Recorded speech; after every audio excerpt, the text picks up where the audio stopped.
The longer I sit on this throne of trash, the more I feel like Al Simmons. I have begun to regain more of my memories, but I remember feelings before details. I remember Sarah. I remember her brilliance and her thoughtfulness, and I remember I was always the best version of myself when we were together. But my recollections read like a bad comic book, telling me everything and showing me nothing. I can remember what we looked like, but not who we were. I am riddled with guilt over so many things, and I have no idea what I have done to deserve this. I only know that, like Spawn, I made a deal with the devil to be with her, and I foolishly jeopardized my opportunity to return to her. The emotional anguish I feel now is as intolerable as the physical torment I suffered without the Mountain Dew my new body requires to function. I take back my wish for more knowledge about my past. I would rather suffer in ignorance than face the truth about the kind of person I must have been. In this issue, Spawn brings Richard to hell, where he must face the truth about his own past, the kind of man he is, and the remorse he tortures himself with.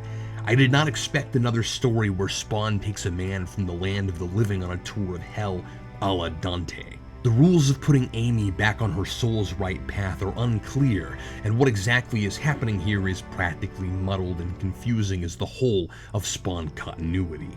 In order to release Amy from the cat and out of hell, I suppose the cat is half in and half out, as in Constantine, Richard must listen to a hell-induced hallucination tell him a lot of mean-spirited lies, I guess, because he is afraid that is how she really sees him. Though he has lived much of this in his own mind, apparently he has never admitted it outwardly. The hellish Amy tells him he has never mourned her and never actually loved her. He is only afraid of being alone and mourn his own losses only, and Spawn himself cynically agrees and begins monologuing, making the incredibly pessimistic absolute statement that no one feels love. Love is just the fear of being alone. I know Spawn is wrong. What I feel when I focus on that precious image of my wife in my mind is far more than the fear of being alone.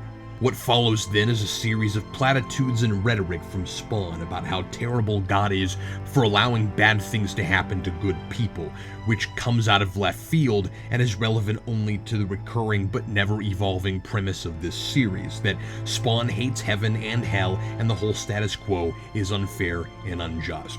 But this is the story of a man admitting his fault, not blaming his mistakes on a higher power. Maybe Spawn is testing Richard's resolve?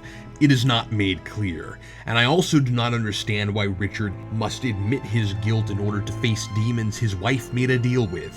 It is not his actions trapping her in the cat's body, it is her own panicked response after her death to an evil proposal made to take advantage of her after death. At the end, Richard says he wants Amy back, but Spawn will not allow them any time together. He is here not to reunite with his wife, but to rescue her soul from hell's grip. I assume that means she ascends to heaven, but Jenkins is as ambiguous on that point as he is about everything else. Is Richard really doing this for Amy or for himself? Is it love or loneliness? If this were told as a series of events where I could draw conclusions as to intent based on concrete choices characters make, I would welcome the opportunity to make up my own mind on these questions. But we have been taken completely out of Richard's head after last issue, and presented with 22 overwritten pages of speeches and vague third-person omniscient narration. The storytelling method is completely different from last issue, driven now by confusing existential ramblings instead of plot and characterization, and I cannot decide how to interpret Richard and Amy as a couple by the end. This issue is spread far too thin, and Jenkins did not seem to have any more story to tell after part 1 beyond, and Spawn helps the guy find his wife, the cat dies, the end. I did enjoy some of the imagery, such as Spawn holding Richard in the palm of his hand, but even though Spawn, Richard, and Amy have such thematically connecting stories, I am as removed from Spawn emotionally as I am from them, and the notion of this being a redemptive moment for Spawn falls away completely. This story began strong, but by its end, it is hardly a story at all. Richard remembers this all as a bad dream, so his facing his pain does not even change him, except now he is a little more bitter. Spawn left him with a hatred for God. So once again, Spawn leaves a man worse than where he found him for no good reason.